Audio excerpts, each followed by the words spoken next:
relawan timur jauh Rusia merilis rekaman penghancuran tempat berlindung pasukan Ukraina saat mencoba serangan balik arah Shakhtarskoye Donetsk. Video dirilis 14 November.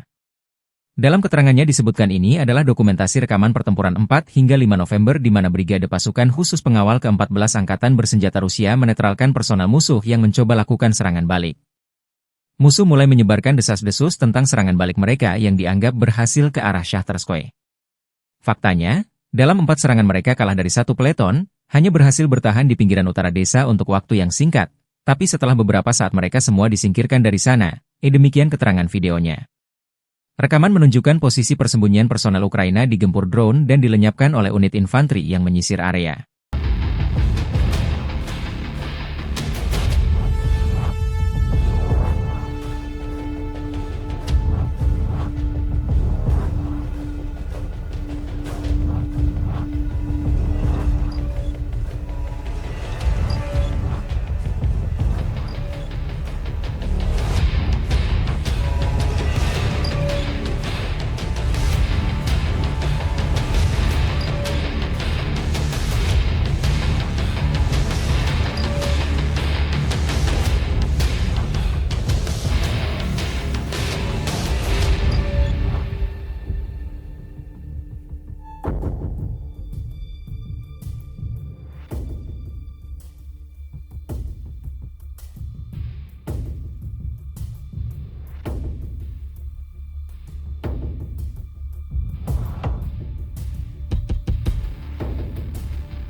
Download Tribun X sekarang, menghadirkan lokal menjadi Indonesia.